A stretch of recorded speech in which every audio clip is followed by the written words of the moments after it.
আসসালামু আলাইকুম। ডিগ্রি দ্বিতীয় বর্ষ দর্শন তৃতীয় পত্র প্রশ্ন সমাধান 2023। ক. মুসলিম দর্শনের বাহ্যিক উৎসগুলো কি কি? প্রাক ইসলামিক চিন্তাধারা ও খ্রিস্টীয় চিন্তাধারা। খ. জবর শব্দের অর্থ কী?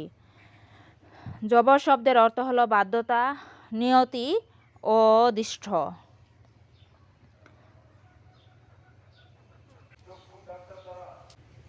গ. ইসলামের চারটি মাযহাব কি কি? ইসলামের চারটি মাযহাব হলো: ১. হানাফি মাযহাব, ২. শাফিঈ মাযহাব, ৩. মালিকি মাযহাব, ৪. হাম্বলি মাযহাব।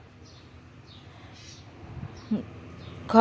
ওয়াসিল বিন আতা কে ছিলেন?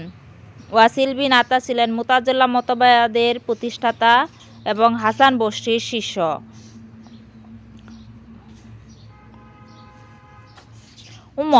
আল আশারির পূর্ণ নাম কি?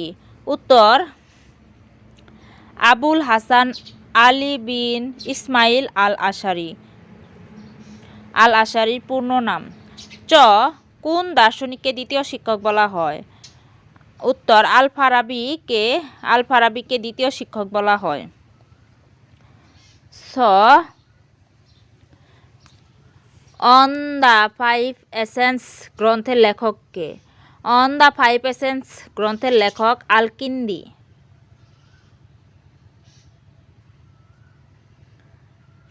জ. আধুনিক চিকিৎসা বিজ্ঞানের জনক কে? আধুনিক চিকিৎসা বিজ্ঞানের জনক হলো ইবনে সিনা। ইবনে সিনা হলো আধুনিক চিকিৎসা বিজ্ঞানের জনক। ঝ. আল গাজ্জালির একটি বইয়ের নাম লেখো। উত্তর: তাহফুত ফালাসিফা। আল গাজ্জালির একটি বইয়ের নাম। মুতাকাল্লিমুন কাদেরকে বলা হয়? মুতাকাল্লিমুন আশারিয়া সম্প্রদায়ের চিন্তাবিদদেরকে মুতাকাল্লিমুন বলা হয়।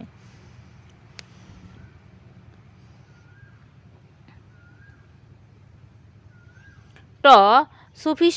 সুফি অর্থ কী? উত্তর: সুফি অর্থ বারান্দায় বসে ধ্যানমগ্ন থাকা। সুফি অর্থ বারান্দায় বসে ধ্যানমগ্ন থাকা। ঠ. বাকা শব্দের অর্থ কী? উত্তর: বাকা শব্দের অর্থ হলো আল্লাহর সত্তা বা ঐশী সত্তা স্থায়িত্ব লাভ করা।